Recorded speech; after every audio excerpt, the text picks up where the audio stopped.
Ang tinutukoy ko po, medyo kung kayo po ay taga Metro Manila o taga Cebu, medyo familiar na po kayo dito dun sa tinatawag po nilang motorcycle taxi. Opo. Well, bago ang motorcycle taxi, ang ating mga kababayan, lalo na po sa Visayas and Mindanao, familiar po kayo dyan, yung habal-habal, hindi po ba? Yung motorsiklo, ginagamit po natin sa paghahatid at pagsusundo po ng pasahero po natin. Ay ngayon po, medyo ginagawa pong moderno na po yan at hindi na habal-habal ang tawag po natin. Ito na po ay medyo nagkaroon ng magandang pangalan. Ito po ang motorcycle taxi. Siyempre, ay maganda na po ang pangalan para naman po magkaroon ng konting dignidad po at konting pride po yung mga pumapasok po dyan sa industriya ng motorcycle taxi. At yan po ang magiging topic po natin ngayong Huwebes na ito. At kasama po natin dito sa ating istasyon, pinaunlakan po ating paanyaya na sumama po siya dito sa atin, ay kung hindi nyo po nababalitaan, itong motorcycle taxi, medyo matagal-tagal na rin po itong nag-undergo ng pilot run. Mamaya matatalakay natin ito.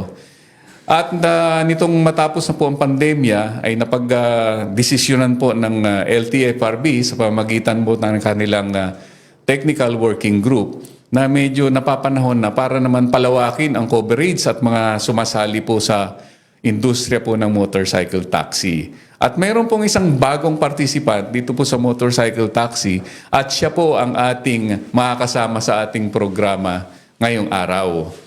So mga kababayan, Luzon, Visayas, Mindanao at mga kababayan po natin nasa abroad, saan man sulok po sa mundo, sa Pilipinas, kasama po natin ngayong araw ang presidente ng bagong motorcycle taxi group dito. I-introduce niya mamaya. Yung Express po ang pangalan. Siya po ang presidente. At the same time, konektado po siya sa PJ Llewellyn Group of Companies po. Siya po ang may hawak po ng pulsa nila. Chief Finance Officer po nila. Kasama po natin sa ating programa si Ginoong Cliff Cabungkal. Magandang umaga sa iyo, Cliff, and welcome to the show. Isang magandang umaga, isang magandang gabi sa ating mga nanunood, mga taga-subaybay po, Sir Arnel. Ikinalulugod ko, maraming salamat po sa pag-imbita sa amin dito sa inyong Vantage Point Media, So at sa Gulong at Gadgets. So isang karangalan po sa amin na may imbitahan dito.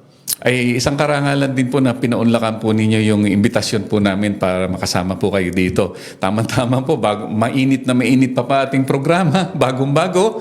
So kayo po ang mga pioneer pong magiging kasama natin dito sa ating program. Ngayon binanggit natin yung motorcycle taxi ang ating magiging topic ngayon.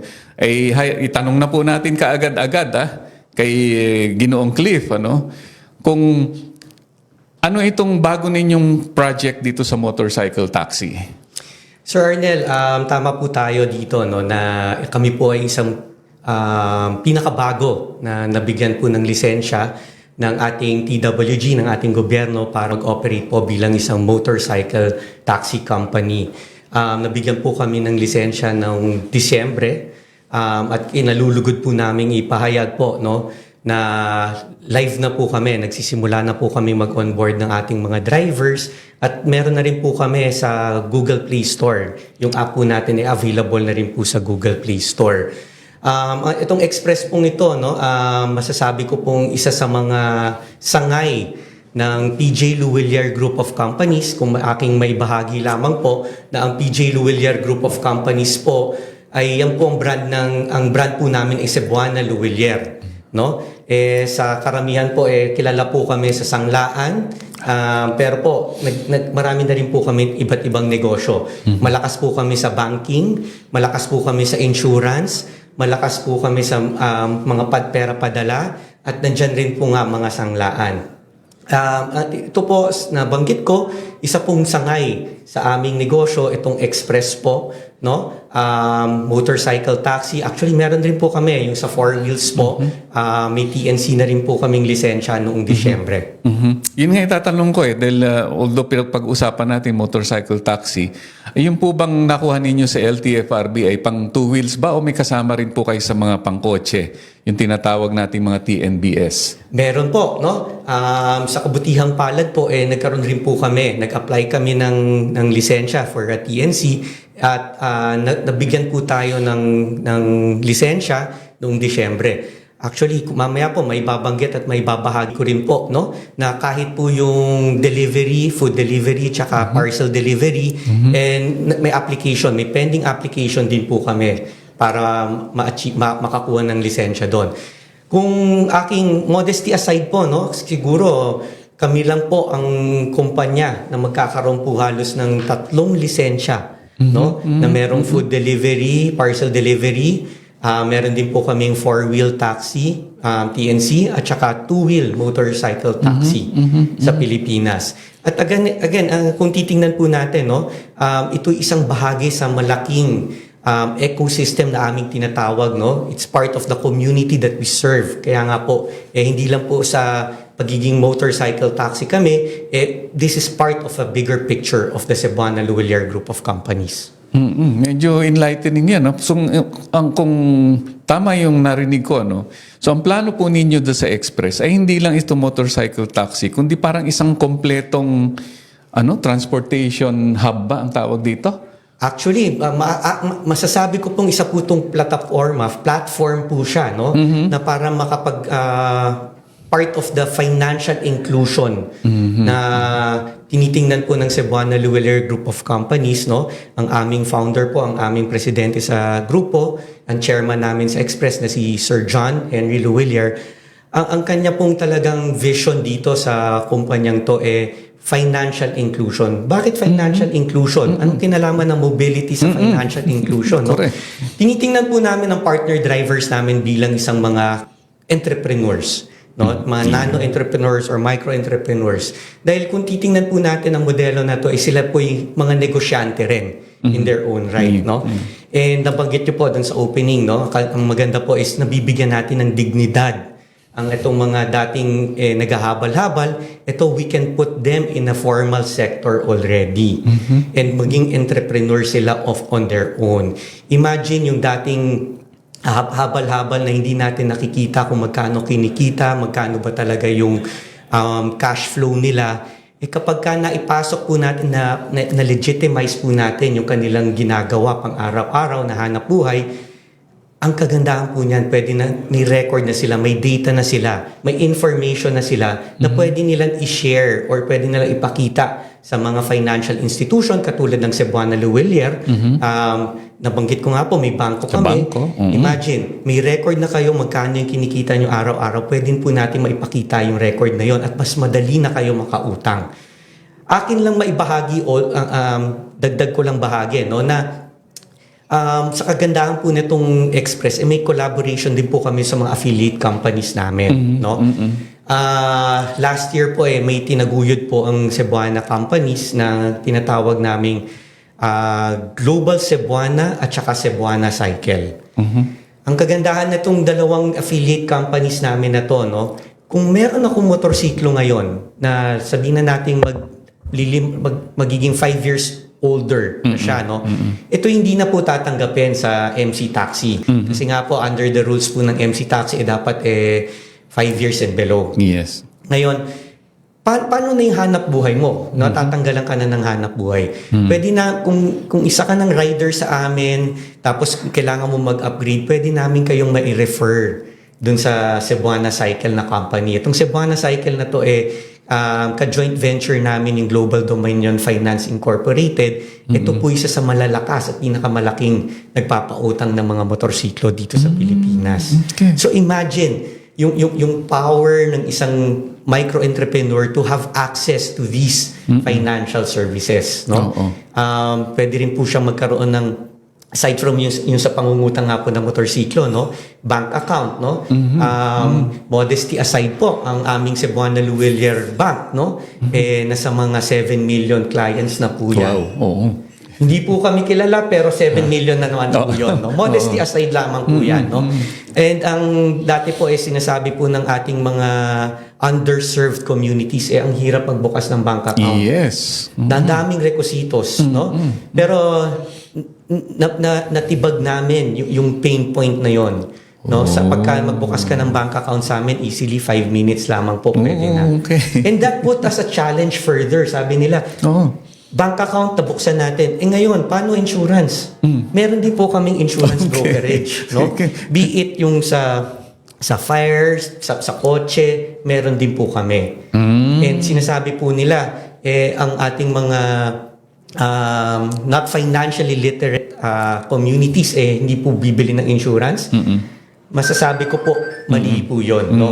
Bakit? Okay. Nakakabenta na po kami ng 1 milyong insurance policies a month. Okay. And ngayon, dito na namin idudugtong tong Express. Nakikita namin na maraming bumibili ng CTPL, ng mga fire insurance. At ang mga riders namin, magkaka-access na rin po sa murang mga insurance policies. Okay. Imagine that power of financial inclusion. Oo. So, parang laki ng ino-offer pala nitong Express. It's not actually na ipo-formalize lang yung habal-habal, kundi isang buong environment ba, infrastructure kung saan ito pa, napakagandang nabanggit ninyo kanina, naririnig ko madalas kasi ito, yung inclusivity. So itong mga dati-dati na informal economy, hindi sila nakikilala, no records, nothing. Pag pumasok sila sa Express, from informal, magiging part na sila ng formal economy. Yes, sir. Yan po talaga yung aming adhikain dito. Okay. No? If I can share further, no, isa sa mga natanong po sa akin nung nag-a-apply po kami lisensya sa LTFRBs, anong difference na gagawin ng Express? No? Kami po, having that challenge of that financial inclusion part, ito na challenge din po kami. Yung mga walang record na habal-habal, maipasok lang natin yan sa formal sector, makakuha lang sila ng records ng magkano yung kinikita nila. Ang ganda po nun at magagamit po nila yan pagka kailangan nila mangutang sa mga bangko o dun sa aming mga affiliates din po. Hindi na sila mako-consider, alam mo nung araw, sinatawag sila ng underground economy, di ba? Medyo hindi magandang pakinggan eh. Totoo po. So ngayon, yun na nga, balik tayo doon, no? Pagbibigay ng respeto, dignidad dito sa mga namamasada gamit ang motorsiklo. So hindi na sila yung mga dyan lang sa tabi-tabi na parang nandyan pero hindi pinapansin. Totoo po yan, no? Again, we very much consider and highlight the fact na yung dignidad sa ating mga kasamahan, no? Na dati-dati ang nakakahiya sabihin anong ginagawa mo sa buhay. Pero habal-habal. Pero imagine kung mabigyan natin sila ng oportunidad, no? Sabi nila, partner na ako ng Express, partner na ako ng Cebuana, kasama na ako sa grupo ng Cebuana kasi partner rider na ako ng Cebuana. Imagine, ang ganda pong sabihin at magiging proud na sila sa anong ginagawa nila. Okay. Mamaya balikan natin maya yung tungkol na napakagandang usapan yan eh. Kaya lang medyo na-list tayo ng konti. Balikan natin itong si Express muna. Alam naman natin, may mga naunang tayong mga motorcycle taxi dyan. Meron na rin tayong mga naunang transport network companies na tumatakbo na po dyan, no? Under ng pilot run po nila. Itong pagpasok ng Express bilang pinakamagong participants natin. So ano naman ang daladala nito? Anong magiging kaibahan nito na masabi natin yung Express ay naiiba doon sa mga iba pang tumatakbo? Okay, nabanggit ko na po Sir Arnel it's part of the ecosystem at saka community po ng Cebuana group of companies, no. Very specific to Express po, no. Yung app features po namin, we would like to say na ito po advanced po kumpara po sa mga nakikita nating kadalasan dito sa Pilipinas. Amin pong ibinabahagi kung ano po yung experiences ng aming grupo internationally, kung ano nakikita namin sa ibang bansa na tingin namin best practice na may babahagi namin dito sa Pilipinas, yun po ang aming ipinapasok dito. Isa po dyan, ang kagandahan po, very passenger-friendly po at saka driver-friendly ang aming kumpanya. Be it at a corporate level o dun sa app namin. Meron po may tinatawag po kami yung emergency button, no? Na pag yung emergency button ay napindot ninyo po, either pwede po yung pumunta diretso dun sa nilagay niyong emergency contact person o pwede po sa police o pwede rin po sa head office namin. At meron po kaming contact center na readily available na pwedeng tumulong po yan. And kadalasan din po, ang naririnig natin, ang driver ang nireklamo ng passenger, no? And sa ibang bansa, na-realize din namin nung nakita namin yung experience namin sa ibang bansa. Teka muna, paano naman kung yung pasahero yung pasaway?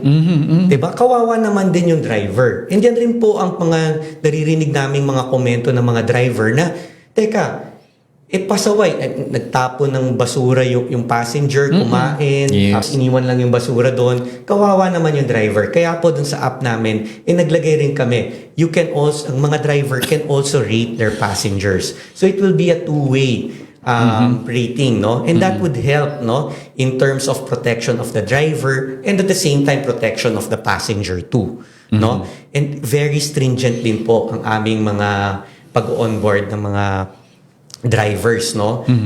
Sinisiguro po namin na very compliant po, be it on the documentations, background check, and training. Dahil nga po sinisiguro po namin na ayaw po namin na may mga pasaway tayong drivers. Kasi hindi rin po namin pagbibigyan na masira rin po ang pangalan ng Cebuana Luwilier bilang isang malaking organisasyon at we have been in the industry for more than 20 decades already. Alright. Bago tayo tumuloy-tuloy, malapit na rin tayo mag-break ng konti. Tanungin ko na rin, ngayon, so nagre-recruit tayo ng mga rider partners para sa Express. So, sino-sino yung mga pwede yung nating imbitahan mag-apply? Anong mga kailangan nila? Okay, maganda na itanong mo yan, Sir Arnel. No? Oo. Simpleng-simple lamang po mag-apply sa Express Motorcycle Taxi. Ang importante lamang po ay may professional driver's license po tayo, may NBI or police clearance tayo. Tapos yun po, magsubmit na lang po tayo ng application form and you can do this online. I-download lamang po natin yung Express app, no, for drivers. Tapos you can submit your applications there. Or kung mas gusto nyo po at mas komportable po kayong physical, meron po kaming opisina sa Brixton Street, number 3 Brixton Street, sa may Pasig po. No? Very accessible po yan at pwede po kayong mag-apply doon sa aming opisina. Pwede mag-walk-in, Wala namang, Wala pong appointment. problema. Oo. Wala pong problema sa walk-in. And actually, marami na nga po kung nag-walk-in doon sa aming opisina. At para makita rin po, no? Para at least maganda rin po mabisita yung opisina namin para makita po na sino ba talaga si Express. Correct. No, hindi po ito yung tipong online at kung saan lamang. Oo no? nga. Meron po kaming opisina. Ayan. Para makita po ninyo pag nagpunta kayo doon na ito pala yan, hindi yung parang next month wala na sila dito. Totoo so po meron yan. physical pala sila doon. Actually po, maibahagi ko lamang po no, nung ini-inspection po kami ng mga ng LTFRB, no. Nagulat po sila na wow, ang ganda naman ng opisina ninyo, no. Tunay po hindi pala bodega ang opisina ninyo, Okay. no. Napabulong pa nga po iba may nakomenta na pinagkakagastusan pala talaga. Sabi namin hindi po ganun kalakihan ng gastos, pero sinisiguro namin na ang aming mga empleyado po may maganda pong lugar na pagtatrabahuhan. Okay. Kasi pagka masayang empleyado mas magandang serbisyo rin po sa ating mga passenger at drivers. Tama. Customer satisfaction nag-uumpisa sa employee, satisfied sila, no? Totoo po yan. Ayan. Sa ngayon, nabanggit nyo na ang karamihan kasi dito ng operation ng mga motorcycle taxi ay nasa Metro Manila. So, Metro Manila ba ang inyong tinatakbuhan ngayon? Ngayon po, nasa Metro Manila po kami. Actually, nagpa-pilot po kami sa Makati, sa BGC at saka sa Pasig. No? Pagkatapos po nitong pilot namin to, bubuuin na po namin yung Metro Manila cities. Inuunti-unti po namin. Sinisiguro po namin na maganda po muna yung proseso namin, no? Kahit na ba na-test namin on our own, inuunti-unti po namin. Now, kung matatanong nyo rin po, Metro Manila lang ba talaga to? Hindi po, no?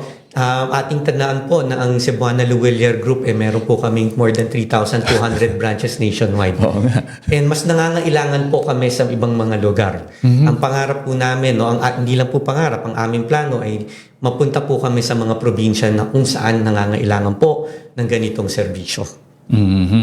So in other words, parang sige, dalin muna natin sa Manila, i-perfect muna natin, kung wala nang mga bugs ba tawag nila dyan, o mga hitches, tapos pagka perfecto, ready na kayong dalhin yan kahit saan. Totoo po yan, totoo po yan. If I can share lang po, Sir Yes. Arnel, no? Yung meron din po kaming kinakausap ngayon, no? In advanced stages na rin po kami sa Boracay. Okay. Oo, so makasabihin na Boracay, malayo, no? Hindi po malayo doon. Kasi nga po, yan po yung isa sa mga nakikita naming areas, communities na tingin namin ay malaking maitutulong na itong express. No? Meron din po kaming discussions with El Nido. No? Kasi nga po, nakikita namin dito kung may mga domestic or foreign tourists, kung sanay ditong magkaroon ng mga ride-hailing app, pagdating doon, paano ba? Diba? So, paglapag pa lamang po ng eroplano sa destination ng Boracay at saka El Nido, pwede nyo na pong i-book yung inyong tricycle. No? Hindi nyo na po kailangan gumastos ng mga yung mamahaling mga pang-transport ng door-to-door sa inyo. So, nakipag-usap po kami sa Boracay Land Transport Multipurpose Cooperative, no? Nagustuhan po nila ang aming proyekto with them. So, we will supply them with this app. And imagine, sabi nga nila, no, isa sa mga sharing ng mga e-trike drivers natin sa Boracay, Sir, wala kaming alam dito, hindi namin alam kung paano magpagawa ng app. Pero nararamdaman namin may mga foreign ride-hailing apps na gustong pumasok dito. Papatayin kami nun. Ang punto namin, kami hindi namin kayo papatayin. Dahil tutulungan namin kayo paano gumamit ng app para yung mga turista natin dito, domestic man sila o foreign tourist, makagamit ng app at mabook kayo. At nung nag-pilot po kami sa Boracay, kaganda po ng feedback sa amin. Nagkataon po, naswertehan po namin na meron pong international cruise na dumaong sa Boracay. Yeah. At na-test namin. At itong mga foreigner na to, sabi nila, wow, may ganito dito sa Boracay. No? At hindi sila natatakot ngayon dahil alam nila magkano yung babayaran nila pagka nagsumakay sila sa e-trike. No? So yung tiwala, dignidad, again, balik tayo, dignidad sa ating mga kasamahan na iaangat po natin. Oo nga, nabanggit niyo yung Boracay. Alam ko sa Boracay, hindi naman usong habal-habal doon, kundi ito yung mga formal, hindi formal. Sa ngayon, yung mga tricycle ito, di ba, nakasama rin sa mga underground economy natin, tricycle driver and operator. So, yung app na inyong dinevelop, na-apply ninyo sa kanilang operasyon. Ano? Ibang-iba to sa motorcycle taxi. Iba po siya, pero na-apply po namin. Kasi nga po, nakikinig kami sa anong pangangailangan po ng komunidad. No? Actually, this will be the first in the Philippines that we will be having an offline booking. Kasi nga po, nung nandun kami, nung nagpapilot kami, nagtaka kami, ang hirap minsan ng signal sa certain areas sa Boracay. No? Even El Nido, may isang area dyan, sobrang walang signal. So kami po, no, inayos po namin yung aming app na kaya mag-offline booking po. So ito po yung takot po paano po malaglag yung booking, hindi kami makabook. Pwede po kayo makapag-book kahit po offline. Okay. Sige, balikan natin mamaya. Magandang anggulo naman ito yung pag-develop ng inyong app. Ano? Ibig yung sabihin, kung yung ginawa yung express, tinarget muna natin itong mga kotse at saka motorcycle taxi, nakaya nyo palang, anong tawag doon, i-upgrade, i-update para bumagay naman sa tricycle. Pag-usapan po natin yan sa ating pagbabalik. Magbe-break lang po kami.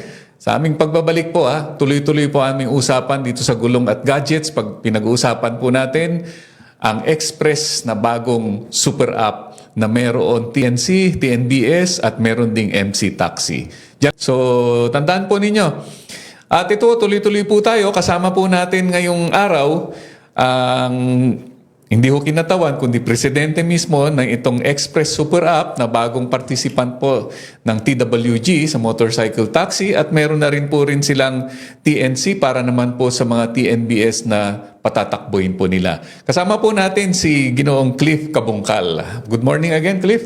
Isang magandang araw po, magandang umaga at magandang gabi po. Depende po kung saan po kayo nanonood sa Pilipinas at sa buong mundo. Oo. At kung kayo po ay nanonood ng replay, pakishare na rin po kahit replay para may share natin sa ating mga kamag-anak, kaibigan, mga kakilala po, may share po natin ng informasyon. Ngayon, balikan ko dun sa huling sinabi mo, Mr. Cliff. Nabanggit mo na nung dinala ninyo itong express sa Boracay, kaya ninyong i-modify yon para mag-fit doon sa pangangailangan ng Boracay. Ano to? Kayo mismo ang nagmo-modify nito? Sir Arnel, yan po ang kagandahan po ng Express, no? Dahil lahat po ng development kami po ang gumagawa. Oo, hindi no? third party o Hindi tagalabas. po yan third party. Hindi po yan third party. Kaya nga rin po mabilisan po ang aming pagde-develop nito. No? Kasi everything is done in-house. If I can further share po, no? Again, modesty aside, kami po ay isang Google Premium partner at kami rin po ay isang Microsoft Startup Accelerator Program at kasama po kami doon. Kasi nga po, ang tinitingnan namin dito is the technology paano maibahagi po sa komunidad.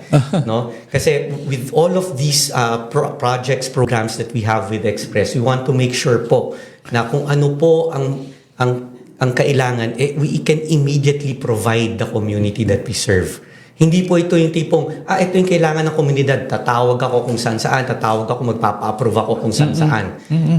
Right there and then, pag-iisipan namin, meron kaming product team na sarili namin, meron kaming development team na sa kumpanya rin namin. Yan po, magko-collab, mag-iisip paano po namin mapaganda yung aming serbisyo. Parang napapansin ko sa inyong grupo, no, sa PJL o sa Cebuana Luwilir, kahit alisin natin itong transportation na usapan, doon pa lang sa inyo, kompleto na pala kayo ng mga infrastructure, software development, yung bangko ninyo, insurance ninyo, yung reach ninyo sa mga probinsya. Nandyan na pala yung buong environment para kayo-kayo, kaya nyong bumuo ng isang bagong sistema. Yes, sir. Yes, sir. No? Hindi naman po kami siguro mahihirapan mag-develop. Imagine, we're serving more than 23 million clients. Meron po kaming 23 million clients. At sa larangan po ng remittance, Sir Arnel, kung titingnan natin, ang ating kasamang mga OFW nandun pa lamang po sa counter na magpapadala ng pera. Pero yung recipient po noon, yung beneficiary noon, nandun na rin po sa counter namin. Wala pa po, hindi pa po napapadala yung physical na kaperahan na nagkiklaim na sa amin. So yung technology po namin, sinisiguro po, dapat po ganun ka-instant, ganun po ka-robust, no? And ina-apply rin po namin yung mga natutunan namin sa mga ganyang negosyo dito sa Express. And baka may maitanong, maunahan ko na rin po, customer service. Ayun. Dahil yan po parati na itatanong sa akin sa mga nung nag-a-apply kami sa LTFRB. No? Sinisiguro nyo bang marunong kayong sumagot sa customer service? Oo nga naman. No? Siguro may share ko na rin po, no? Being regulated po ng Bangko Sentral ng Pilipinas sa aming negosyo sa Cebuana at ng Insurance Commission, kami po ay sinisiguro namin, nasasagot po namin lahat ng mga concerns, issues ng aming mga kliyente. No? Kung may babahagi ko, halos knock on wood po, wala naman po kaming ganong kalaki ng mga reklamo. At kung may reklamo man po, na-address po namin agad. At ganyan din po ang standard na aming gagamitin pagdating po dito sa Express. Kasi alam naman po natin, riding public po to. Especially the two wheels na yung motorcycle taxi, alam naman natin na merong kaanib na kahit konti risk dyan. Yes. No? So, sinisiguro po namin na ma-address po namin yung mga issues and concerns na yan. Okay. Good to know. Yun na nga po mga kababayan, di ba? Si Cebuana Luwilir po sila. Ilang dekada po yung experience po nila na mag-handle po ng mga customer. At ang pinag-usapan dito, customer na may hawak po ng mga pera. So palagay ko hindi na matatawaran yung kanilang karanasan sa pag-handle ng iba't ibang klase ng reklamo ng customer. Ready po sila siguro dyan. Ngayon, isa pa pong itatanong natin, doon sa mga nandyan na pong nag-ooperate, nakakausap po natin mga ilang driver, ilang rider. Nagiging isang reklamo po nila minsan malakas po ang cut po nung operator Kaya medyo nababawasan po ang kanilang kita. Sa case po ninyo, dito sa TNC natin at saka sa MC Taxi, kumusta naman po ang sharing natin sa income pagdating sa mga partners natin? Okay, magandang katanungan, Sir Arnel. No? I will answer that in the perspective of partnership with our drivers. No? tinitingnan namin sana ang adikain namin lumago po ang negosyo ng ating mga partner drivers. Kaya nga po ang tinitingnan namin, hindi po namin tinitingnan magkano kinikita nila or magkano komisyon ang kinakaltas sa kanila sa iba, pero tinitingnan namin ano po ang nararapat para sa kanila. Kaya nga po tinitingnan namin na mas mababa po ang aming mga komisyon na kukunin sa ating mga partner riders dito sa Express po, no? So aside from the lower commission na tinitingnan namin, magkakaroon rin po kami programa sa incentives at saka sa mga referral programs. So with those, no, hopefully, no, ma-encourage sila na lower commission, magsisipag pa ako, mas dami pa akong kita ko. Baka pwede pa akong kumuha ng isang motor. Baka pwede na ako maging operator eventually. Okay. Imagine that, diba? Na dating ikaw yung rider, pagka mas mababang komisyon, mas malaking take home mo, mas pwede ka nang mamuhunan sa ibang negosyo, ibang motorsiklo, pwede ka nang maging operator. Yun ang pangarap namin sa bawat partner driver rider na aming kinukuha. Okay. Ngayon, naririnig din kasi natin yan, mga reklamo na riders yan sa ibang app na dyan, ano? At siyempre, nagpapaliwanag din yung app na meron naman silang cost kasi na dapat bayaran. So, in your case, paano niyo ma-afford na konti lang ang kukunin natin sa share na kita ng driver? Paano niyo nagawa yan? Actually, Sir Ernel, very simple, no? Nabanggit niyo po ako po yung finance head po ng Cebuana Luwilier Group of Companies. No, simpleng pera-pera lang ang komputasyon natin dyan. Nagkataon po kami po, sabihin na natin third, fourth player na po na pagpasok dito. Hindi na po namin kailangang ipaalam na safe po ang motorcycle taxi. May iba na pong gumawa, iba na pong gumastos. No? Rides. So, your city, your journey, our mission. Mag-Express ka na. Download now.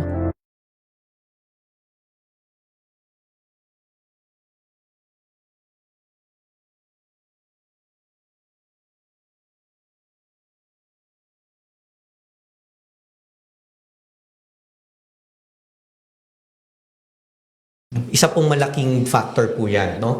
Now, we were able to build this app, the system, internally. So, wala na po kaming ibang binabayaran na ibang bansa para gumawa nito. Third, being within the Cebuana Luwilier Group of Companies, yung scale po, kung meron po kaming serbisyo na pwedeng magamit from the group, Special trips. nagagamit Express po namin. is committed No? to safe. So, ang kagandahan rin po nito, wala po kaming ibang mga royalty na kailangan bayaran. Wala po kaming tinatawag na parent company abroad para sabihin na, kailangan mag-remit ka ng mga dividendo na Royalties, ganito, no? ng royalties, no? Wala po kaming mga ganon. Kaya nakikita po namin na yung komisyon na makukuha namin, would be sustainable enough for us to further expand our business to the provinces po. Okay, balikan ko ulit tong motorcycle taxi. Hindi ko alam kung naitanong ko na. Kung mga balak pumasok po dito, ay nakikinig po sa atin at kumbinsido na po sila, anong klase mga motorsiklo ang kailangan dalhin po nila? May mga requirements po ba tayo pagdating sa motorsiklo? Sa motorsiklo po, simple lamang din po, no? Hindi po siya pwedeng maging 5 years and older, yung ating motorsiklo. Wala po siya sanang modification. Hindi po yan, which is very basic naman po. Hindi po pwede yung mga tambucho pong kaingay-ingay. No? Pwede rin naman po yung mga tipong scooter. Wala po tayong problema dyan.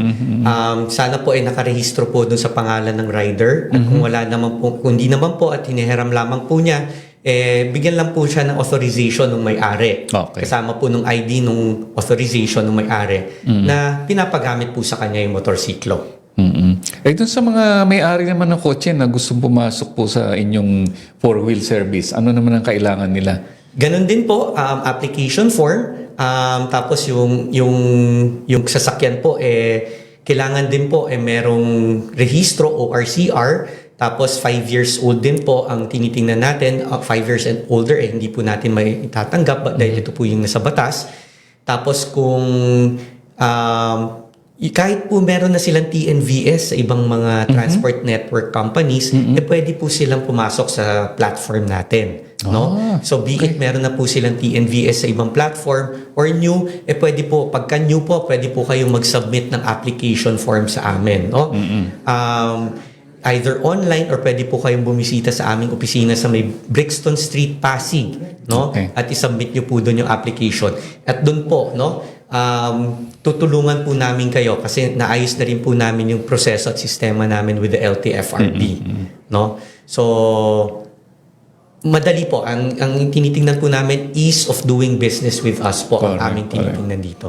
So hindi ho suplado ang express na bawal yung ganito, ganon, di ba? Kung existing na po kayo, okay lang. Kaya very friendly po sila. Kaya naman, 81 live views po. Maraming salamat po sa naka-live views po ngayon, Maraming salamat. At yun po, i-share po ninyo yan dahil meron tayong konting parapol mamaya. At yung mga kamag-anak nyo, kaibigan, malaman din nila itong kinukwento ni Ginoong Cliff Kabungkal po ng Express Super App. Para po, para makita po nila yun. Ito. I-share po niyo sa mga kaibigan nyo para malaman din po nila itong bagong app na ito na pwede po palang pagkakataon na pwedeng dagdag na kita o panibagong pagkakakitaan po nyo kung may kotse kayo o may motorsiklo. I-share po ninyo. Maganda po yung yan na po ang regalo ninyo sa mga kamag-anak ninyo. Sa halip na bigyan nyo ng pera, ito po, mayroong pagkakataon, magkakapera po kayo dito. Ayan. So, tuloy-tuloy po natin dito sa usapan po natin. Nabanggit po ninyo na pagdating po dun sa kotse, okay lang po yan. May existing po silang mga operation sa ibang platform. Paano naman po sa motorsiklo? Okay lang ba na tumatakbo rin sila ngayon? Yes, sir. Wala rin po kami problema sa mga ganyan, no? Actually po, ang pag-uusap po namin sa management sa Express, no? Hindi po kami magbabawal. Kung tumatakbo po sila sa ibang platform, tapos gusto rin nila tumakbo sa amin, wala po kami problema dyan. Ang challenge ko nga po sa team namin dito sa Express, no? Bakit sila hindi tatakbo sa atin? Bakit sila tumatakbo sa ibang platform? Ibig sabihin, meron yung ibang platform na yon na gusto yung mga driver partners natin kumpara sa atin. Kaya nga po, that keeps us always on our toes to ensure that our partner drivers are satisfied with our service. So we will continually challenge ourselves in that sense po. Okay. Well, sa balita po natin, sa kwento po ng LTFRB, maganda po ang income nitong mga sumasama po sa motorcycle taxi sa kanilang announcement sa Congress. Maganda po yung income. Pero ang problema kasi natin, ito nga, mga dating nasa informal economy tayo, underground economy, pinasok natin sila sa formal economy. Minsan, nagiging problema, maganda ho ang income, hindi namamalayan, nawawala po yung mga income nila. Nagiging zero kaagad ng bulsa nila. So, meron ba, since nandoon kayo sa microfinance, finance side, meron ba kayong pwedeng add-on ba natin sa mga riders na para naman sila matulungan anong gagawin nito sa kanilang mga perang kinita? Tamang tanong po yan, Sir Arnel. No? Actually, hindi lamang po sa larangan po ng ride-hailing, yung mga ganyang katanungan na madalas may pumapasok na pera. Pero napapansin po pagkatapos po ng isang taon, nasa na napunta yung pera na yan. No? Again, hindi po kami bagito sa larangan ng financial literacy programs. Ang dami na po namin programa sa Cebuana Luwilier Group of Companies. Meron po kami isang programa last year, especially last year, tinatawag naming Ipunaryo Challenge. No? Tinuturuan namin na mag-ipon po ang ating mga communities, different communities, be it indigenous people, minors, people with disabilities. Yan po yung mga programa namin. So inisip namin, kung doon sa mga sektor na yon ay nabibigyan namin ng tulong, nakakabigay kaming tulong, what more dito sa mga very well-abled sector natin ng mga motorcycle riders. No? So yes, definitely, we have programs po that will help them in terms of paano po mag-ipon, saan po pwedeng ilagay ang pera. So, meron po kaming mga ganyang programa. And yan po, actually kasama po yan sa onboarding namin. Okay. Dito sa motorcycle at saka dun sa driver's program namin. No? Oo. Kasi prevalent na problema natin yan sa Philippines. Hindi lang sa motorcycle taxi, hindi lang sa TNC, kundi karamihan po sa Pilipinas po natin. Actually, may mga nagsusulungan nito, dapat sama po sa high school education, sa elementary, yung financial literacy. Kasi ngayon, madaling kumuha ng pera, may pagkakakitaan ka, whether local o abroad, napapansin natin may instant millionaire, no? Bago, hindi nga umaabot yung sweldo sa susunod na sweldo. Ubus na kaagad. Kaya magandang serbisyo sana ito. Meron pala kayo dyan sa inyong grupo at ang mga riders pala ninyo ay tuturuan din ninyo. Paano nyo i-handle yung inyong kinita para yung kinita po ninyo ikikita pa. Yes, sir. Yes, sir. Oo. Actually, sir, last year, no, siguro pwedeng ma-search po ng ating mga viewers, no, yung tinatawag naming Ka-Negosyo Center. We launched this with no less than Pangulong Bongbong Marcos last year, around June, if I'm not mistaken, no? And itong Ka-Negosyo Center na to, this encompasses po, no, from basic training of accounting, savings, paano magbukas ng isang negosyo, saan ko pwedeng ilagak ang aking pera. Kasi nga po, nabanggit natin, partner drivers and riders ang tinitingnan namin. Ito po yung mga negosyante, no? And kung may pasok po namin sila dun sa Ka-Negosyo Center program namin, ang dami naming partners dyan, no? Meron kaming si Anthony, kasama po namin dyan, nagtuturo rin po siya sa amin, no, kung paano mag-save. Tapos may mga training materials din po kami, no? And we are in partnership with close to 79 provinces nationwide po. Yan, okay. So, hindi lang talaga yung mayroong pagkakakitaan dito pag sumali kayo dito sa grupo ng Express. May pagkakataon pa po, kung maganda po niyo ma-handle ninyong finance dito, yung kikitain, pwede ko pang umasenso pa pala mula sa pagiging driver lang, no? Yan po ang pangarap namin, no? Ang pangarap po namin, I guess if I can share also the vision of our president and CEO in the group, no? Sir John Henry Luwilier, sabi nga niya, pangarap niya, bawat Pilipino maging isang negosyante. Ayun. Imagine, actually kahit dito sa opisina namin, no, sa Cebuana Group at saka dito sa Express, he always challenges us, Cliff, anong pwede nating maitulong sa ating mga empleyado para matuto silang magnegosyo? Diba? Kasi maging negosyante ang bawat Pilipino, imagine the multiplier, the ripple effect of that one. Correct. Diba? Doon lamang po sa MC Taxi. Kung mabigyan natin sila ng pagkakataon na magkaroon pa ng isang motorsiklo, dalawang motorsiklo para maging operator, magkakaroon na po ng dalawang extra job creation yun. Tapos yung job creation na yun, ang mga ancillary po niyan, mas maraming bibili ng helmet, maraming magpapa-maintain ng motorsiklo, magpapa-change oil. The economy, the activity of the economy will further improve. Well, lagay na natin, diba, kung isang pamilyado siya at na maganda ang hawak ng kanyang kinita, si Mrs. baka mabigyan pa niya isang maliit na negosyo rin, ano? Totoo diba? po yan. Tapos yung konting ipon, pang-aral ng kanyang mga anak. So, yung multiply sa asawa niya, dahil sa eskwelahan, magagamit yung pera, etc.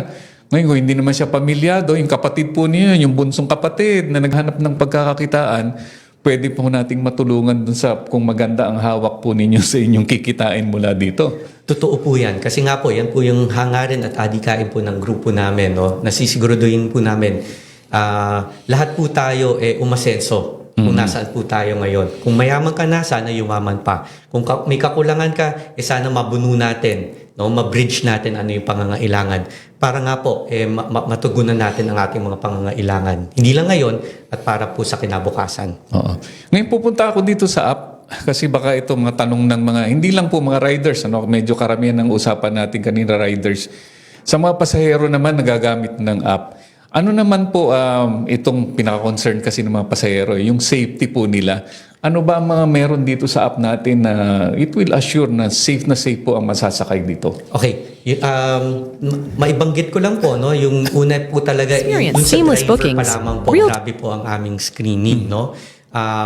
Sinisiguro po namin, wala pong mga pasaway na drivers dyan. Pangalawa po, no?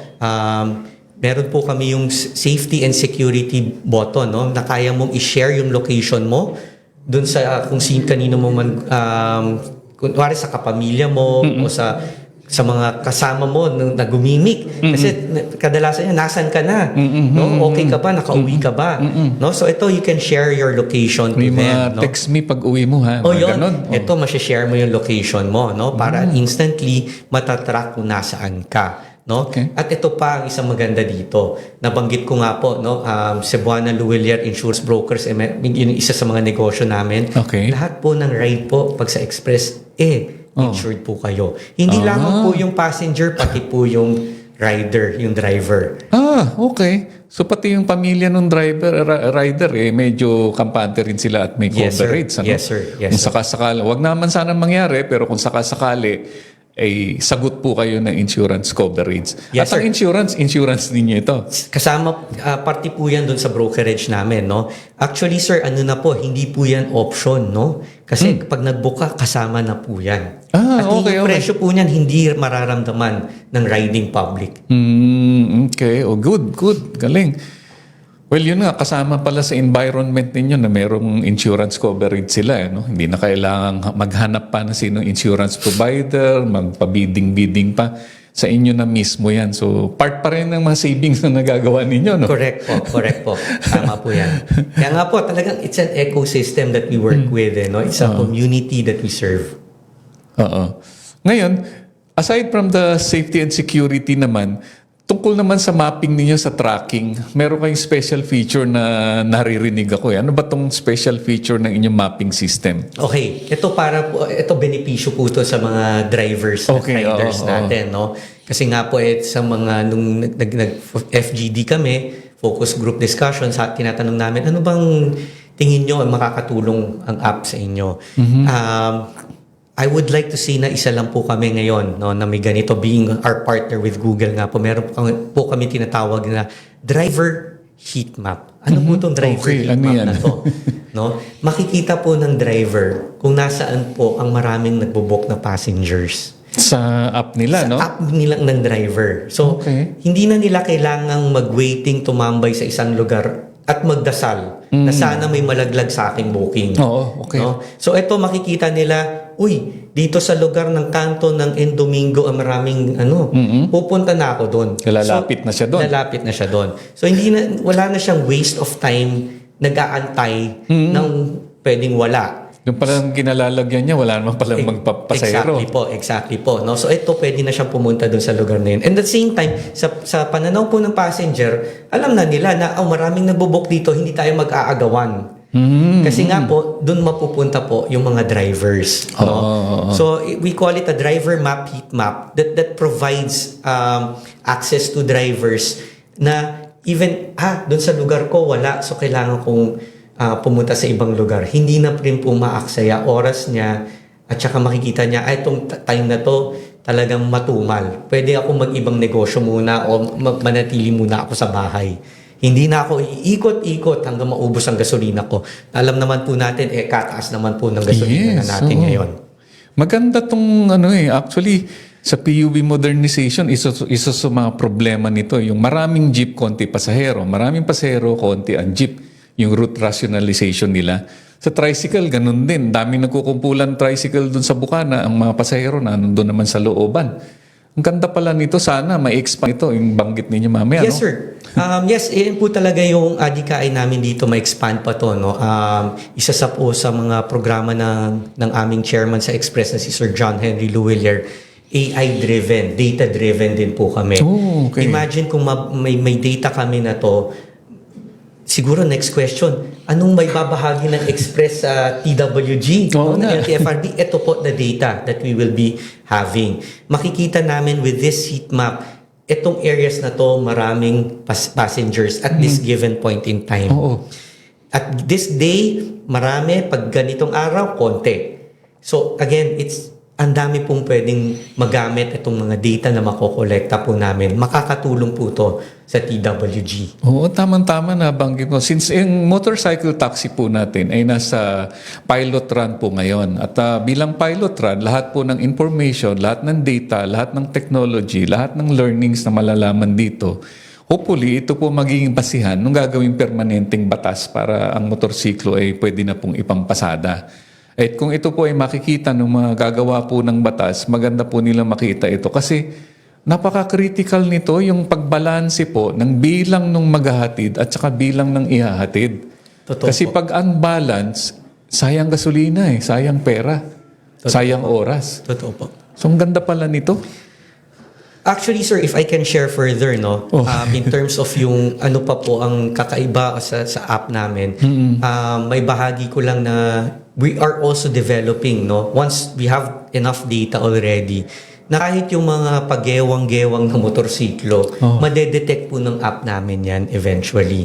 So that we can collect those data and provide insights, no, be it to the TWG or to even to the rider na masyadong pagewang-gewang ka naman ata nung nagda-drive ka, no, may hard stop ka, sudden acceleration, so all of those Overspeeding. overspeeding, yes, especially sa Commonwealth, sa Quezon Avenue, 'di ba? Yan po yung mga kadalasang may speed sa Jokno, sa may BOA area, no? Yan po yung mga may speed limit dapat. So madedetect rin po nung app namin yan. So we are in that development phase right now for that one. Oo. Pagdating po kasi dyan, yung monitoring po ng behavior ng sasakyan sa kalsada, ay kung makokontrol po yan, both, protection lang po, hindi lang pasahero, kundi pati po, mismong driver. Yes, sir. Kasama mo sa protection nila yan para makaiwas sa anumang sakuna o disgrasya na alam naman po natin, sabi ni Attorney Alex Sabaton dito po sa Vantage Point Media, dumadami po ang mga nasasaktan, nasusugatan at nawawalan po ng buhay sa kalsada taon-taon dahil po dulot po yan mga nangyayaring disgrasya. Ngayon, kung makakatulong po ito para mabawasan, welcome na welcome po ito. Dapat po ito suportahan po natin. Yes, sir. Malaki may tutulong. Ang tinitingnan namin po kasi dito, no, we want to raise the bar in terms of the standards, no. Hindi ko po maikaila. Ang tinitingnan po namin kompetensya dito is ano po ang nakikita namin sa ibang bansa, the global standards of the public commuting, no. So yan po ang aming mga standard na ini-implement dito sa Pilipinas.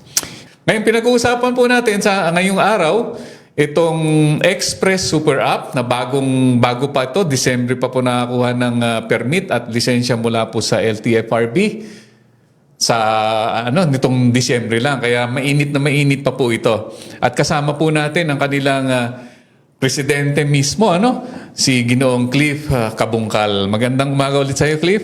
Isang magandang umaga, magandang gabi, magandang araw po sa ating mga nagsusubaybay dyan sa ating YouTube at Facebook. Oo. Yung mga nanonood po sa labas po ng Pilipinas, paramdam po kayo. Maglagay po kayo ng konting comment po dyan. Kahit na konting like lang po.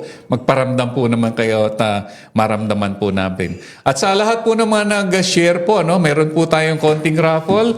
Meron tayong giveaway po dito. Hindi ko kasama yung telepono. Yung bag lang po. Meron tayo yan. Maya-maya po, malalaman nyo na po kung sino ang mapalad na nag-share ang makakatanggap po nitong ating bag. Ngayon, balikan po natin itong Express Super App. Mas kilala po sila as Express, Express Philippines, pero Express na lang para madaling maalala. Ayan. Meron po sila para po sa TNBS at meron din po sila sa motorcycle taxi. At tanong ulit natin, nabanggit na kanina pero doon sa mga huling tumutok po sa atin, aside from motorcycle taxi, aside from TNBS, ano pa po ang in-store sa Express in the near future o sa malawak na plano po ninyo para dito? Okay, tinatawag po namin tong Super App para sa rason na hindi lang po ito ay motorcycle taxi or TNC, no. Tinitingnan po namin magkaroon, malapit na rin po, no, sana makuha na rin po namin lisensya namin dun sa delivery, express delivery, at saka dun sa food delivery, no. Yan po yung very near term namin. Nabanggit ko po na yung expansion program po namin with LGUs, Boracay, El Nido, at may mga iba pa po kaming kausap ng mga LGUs na makikipag-partner po kami sa mga TODA at mga cooperatives. No? Ito'y maibahagi namin man yung mga kaalaman namin, karunungan namin dun sa mga probinsya na tingin namin ay nangangailangan. Okay. At para na rin to sa kaalaman po, pinag-uusapan natin motorcycle taxi at TNBS nila at itong mga future plans, ay ito pong project na po ito ay inumpisahan po ng PJL Group of Companies. Cliff, pakipaliwanag na rin sa ating mga nakikinig, mga huling nag-join sa atin. Ano ba itong PJL Group of Companies? Oo. Ang PJL Group of Companies, ito po yung, makikita nyo po ito nationwide. Ito po yung brand naming Cebuana Luwilier. No? So, group of companies po siya kasi nga po kami po yung pinakamalaking microfinancial services po dito sa Pilipinas. We have around 23 to 24 million clients nationwide. We have more than 3,200 branches. Nakilala kami bilang sanglaan, yung pawn shop po namin. Sumunod po dyan yung remittance, yung pera padala. In 2019 po, ni-recapitalize po namin yung bangko, yung Cebuana Luwilier Bank po namin. Ngayon po meron na pong halos 7 million to 8 million clients, no? Tapos yung aming pong insurance brokerage na nakakabenta na po yan ng lagpas 1 milyong certificate of coverage kada buwan. So ito po yung bumubuo po sa group of companies ng Cebuana. At ang Express po, ang pinakabago pong kumpanya under that group of companies po. Kailan nyo naisipan na after all ng itong mga successful ventures ninyo sa negosyo, kailan nyo na ipag-isipan na pumasok nga tayo dito sa transport? Nako Sir Arnel, magandang Paano katanungan nangyari yan. yun? No? Matagal nang nasa plano po ng Cebuana, ng aming chairman at presidente na paano, kasi ito po yung market na kung nasaan kami talaga. Nakikita namin yung nahihirapan magpunta sa mga branches ang aming mga kliyente from time to time, and especially during pandemic. Yes. During pandemic, it was a big realization na kapag mangangailangan ka ng transportasyon, mahirap. And at that time, we realized na we were able to transport or move around all our employees during pandemic. That was close to 9,000 employees of the group. No? Buong Pilipinas yun. Buong Pilipinas. Hirap ang public transport, pero we were able to maneuver all our employees. And from there, sabi namin, kung nagawa natin sa mga empleyado natin, bakit hindi natin ma-expand itong kaalaman natin na ito para sa riding public, para sa mga kliyente namin. At doon po nagsimula ang konsepto ng Express. No? So, pinalawak po namin yung serbisyo na yon na nakikita namin, kalakasan din po namin. Maganda po ang aming tinatawag naming digital assets, tapos yung logistics na yan, no? Pinagdudugtong po namin, sabi namin, ito na, Express app po. Gawin nating public, at ito na. Nakasatuparan, naging tupad na ang aming mga pangarap. Ang importante na lang makakuha kami ng maraming rider, masiguro namin na marami rin yung customer na tatangkilik sa amin. Again, this is the base of the 23 million clients of Cebuana Luwilier na makikinabang sa serbisyo na to. Hindi ko alam kung medyo related question din yan. Yun nga, nabanggit natin. Kilalang-kilala na po ang inyong brand, Cebuana Luwilier. Dekada na po yan. Marami na pong generation ng Pilipino. Pinanganak, lumaki na po na benepisyuhan na po ng Cebuana Luwilier. Pero sa microfinance, microlending, at more on the financial side. So, yun nga aside from nakita ninyong serbisyo, as a business model naman, anong nakita nyo na mag-venture naman dito sa transport? Ito po, pag tinignan natin yung buong ecosystem ng Cebuana, tapos ipasok po natin yung transport, kung titingnan natin ano ang pwedeng maging verticals po nito sa grupo. Itong mga riders natin, sila po ang mga kliyente namin. Okay. Pamilya nila, kliyente namin. Pero nagtatrabaho sila ngayon sa ibang platform. Naisip namin, bakit hindi rin natin sila bigyan ng karampatang opportunity to earn better, to earn more within our group of companies. No? So, it's not just about the transport per se, but what we can do with our partner drivers. No? So, imagine mabigyan natin sila ng mas magandang take-home. Pag uwi nila, pagod sila, maka 15 rides, mas maganda take home nila. Iyon po, maganda na po, achievement na po ng objective namin. No? So it's moving people around, creating jobs for them. That's the ecosystem that we are working on. And at the same time, I'll be upfront, no? Kung kailangan nila nga mag-upgrade, mapautang namin sila. Ayan po ang isa sa mga ecosystem that we are willing to work on with them. Okay. Ngayon sa katanungan, madalas sa matanong din sa ibang mga platform, ibang mga serbisyo. Kasi alam niyo naman dito, digital na po itong ginagamit natin. I-apply natin itong digital knowledge natin sa pagkuha ng sasakyan, pagkuha ng mga sasakyan.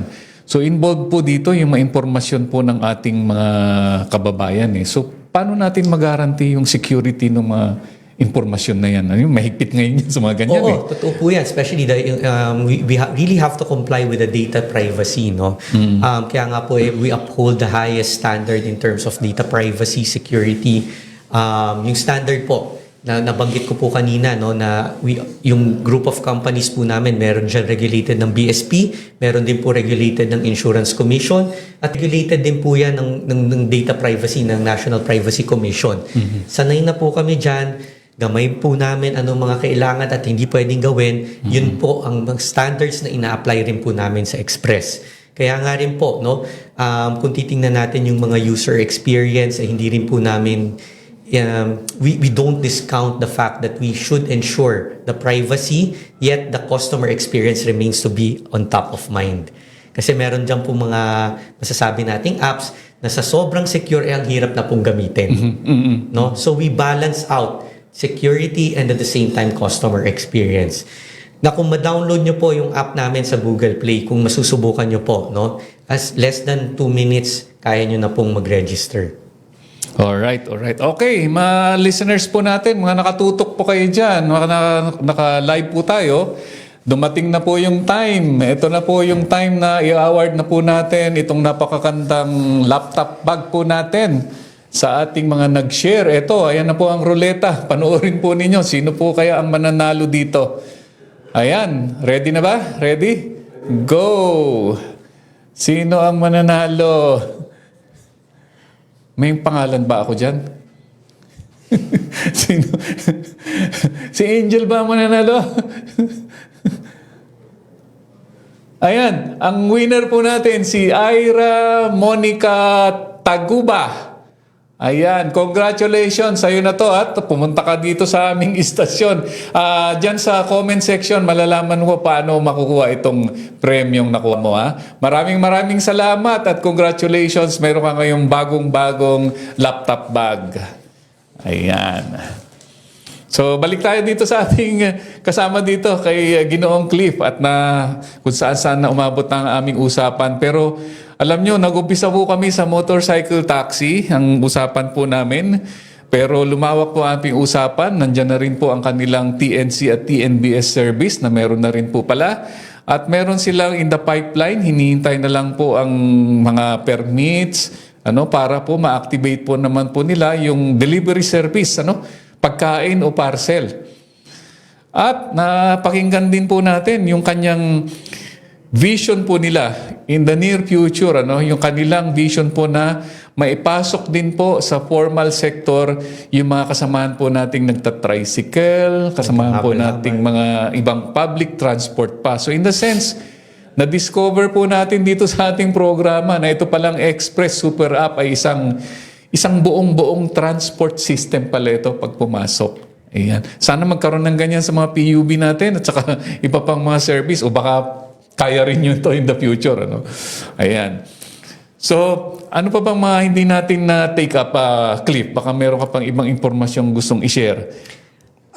Siguro, may bahagi ko lang po na again, hindi po namin to tinitingnan bilang isang negosyong maliit. Balak po namin itong palakihin kasama po ng komunidad at siniservisyohan namin. Kasi hindi naman po ito mabubuhay ng kami lamang po. Para po yung group of companies namin, nabuhay po yan, lumaki po yan. Dahil nagtiwala po sa amin ng aming mga kliyente. Imagine, pera po to. No? Ngayon po, dito sa mobility, dito sa transport na to, buhay naman po ang aming minomobilize. Okay. Kaya nga po, at the highest standard that we provide the public service, we uphold the highest standard na aming gagawin. Alright, mga kababayan, banggit po natin, bagong-bago lang po ito, nakakakuha lang po ng kanilang permiso noong Disyembre. Kaya ngayon po, busy-busy po sila na nag-iimbita po, mga motorcycle riders, mga car owners dyan na interesado po kayo. Bagong-bago pa po pagkakataon po ninyo. Anyway, Cliff, bigay ko sa iyo, Mike, ikaw na mag-imbita sa kanila, yung mga nakikinig po sa atin. So, sir, maraming salamat po sa pag-imbita sa amin dito. Aming inaanyayahan po ang ating mga riders dyan at mga drivers na open po kami for our application. Pwede po niyong i-download sa Google Play Store yung app ng Express Driver at pwede rin po kayong bumisita sa aming opisina sa number 3 Brixton Street, Pasig City. Very accessible po yung lugar namin na opisina na yan para mag-walk-in application, no? Hindi ko po may pagkakaila na kami po ang pinakabago, pero hindi ko po sinasabing bagito dahil marami na rin po kaming experience na pinagdaanan sa larangan ng logistics, mobility. Amin po kayong inaanyayahan na sana po mag-register na po kayo, at even the passengers po, no, riding public, it's also available na rin po sa Google Play Store, Express Moto Taxi app. Download nyo lang po. Very easy to use. Meron na rin po yung mga pang-transfers para mag-cash in, mag-cash out. Everything is in place na po. Subukan nyo po yan para at least malaman nyo, no, kung gaano kadali mag-commute dito sa Pilipinas. Alright. Yung nanalo po sa ating raffle po, no, si Ira Monica Taguba, no, para mo makuha ang inyong premyo, itong laptop bag, ano, mag-PM ka po sa Vintage Point Media. Padala ka po ng PM at bahala na po silang magbigay ng instruction sa inyo paano mo makukuha to. Alright, balik tayo sa dito, no, si Cliff, nabanggit po niya itong yung inaanyayahan po natin, mga nakikinig po sa atin, ano, ito po yung pagkakataon na pwede po kayong sumali sa kanila. Download lang po. Kung hindi po kayo makakapunta sa kanilang opisina, pwedeng i-download at doon na mismo mag-apply, no? Yes, sir. Pwede po kayong mag-download ng app po for drivers at pwede po nyo doon i-upload yung mga requirements. Tapos tatawagan po namin kayo, kukontakin namin po kayo Download now. on the next steps po. Oh, yun. Hindi na kailangan pumunta po. Kung medyo nalalayuan po kayo, online na po. Kaya po nilang gawin po yan. Ayan. At batiin ko na rin po yung ating mga kaibigan po dyan sa Quezon City, Peso. Ano, si Konsihal Oli Belmonte, si Joven Guerrero, si Michelle, ano. Meron pong magaganap kailan ba? Bukas. Meron po palang magaganap po dyan. Caravan po ang Peso at kasama po ang itong Express Super App. Kung kayo po ay nasa taga Quezon City, abangan po ninyo yan. Pwede po kayong pumunta doon at pagkakataon na po ninyong makasama. Ayan. Alright, Cliff, final words na lang sa mga riders natin, sa mga kasamahan po natin, at sa mga general public. Maraming salamat again sa pag-imbita sa amin. Aming inaanyayahan po kayo, mga riders, drivers dyan, na subukan nyo po, no? Maging parte po kayo ng Express, maging parte po kayo ng Cebuana Luwilier Group of Companies. Ito, nasisiguro ko po sa inyo, the experience would be much better. Tinasabi nga namin, experience, express. It will be totally different compared to the existing platforms. Hindi lang po kayo makikinabang dito, ang inyong mga pamilya, ang inyong mga kaibigan. Magkakaroon po tayo ng mas magandang ecosystem, mas magandang komunidad na mapagtatrabahuan. Bago ko po isara to, I would want to share always the vision of our President John Henry Luwilier. Sinasabi niya, ang pangarap niya, ang bawat Pilipino magkaroon ng sariling negosyo. Well said, ano? Magkaroon po ng sariling negosyo ang mga Pilipino. Alam mo, sa ganda po ng ating bansa, sa lawak po ng ating mga natural resources, wala pong Pilipino dapat po magutom dito, ano? Whether magtanim ka o magnegosyo. So, at alam po natin, dito sa Pilipinas, ang mga small entrepreneurs po natin ang bumubuhay po ng ating ekonomiya. Sila po ang nagbibigay ng pinakamaraming oportunidad ng pagkakakitaan. Mas malaki pa po yan kaysa dun sa mga top 100 companies po natin. Kaya po nang ibahagi sa atin yan ng mga taga-DTI. Kaya po sinusulong din natin, kasama natin ang Cebuana Luwilier at ang Express App. ito pong pagpapalago po ng mga entrepreneur po natin, micro, medium at saka small. Dahil yan po ang magiging sagot po ng kabuhayan ng bawat Pilipino. Kung meron po tayong maliit na negosyo, hindi lang po sa akin, kundi sa aking asawa, sa kapatid, sa mga kamag-anak, mabibigyan po natin sila ng pagkakataon na magkaroon din po ng pagkakakitaan. Hindi ho empleyo ang ating hinahanap, kundi pagkakakitaan po. Kayo po ay may sariling negosyong patatakbuhin, sariling oras, sariling palakad, at sariling speed po o nung pace ng inyong pagpapatakbo. So muli po, ito po ang ating... Pwede bang shoutout? Bumate? Okay. May gustong bumati pala. Sige, Cliff. Go ahead. Okay, binabati ko dyan yung mga taga-ex-squadders natin dyan, mga riders natin, mga drivers natin. Kamusta kayo dyan? Ingat po tayo sa kalsada. Sir John, ang boss ko. Sir Andre, boss ko rin. Mga Manco members na nanonood, treasury people, finance people, mga taga-Brixton, yung mga sa opisina, nanonood kayo. Alam ko nanonood kayo dyan. Hello.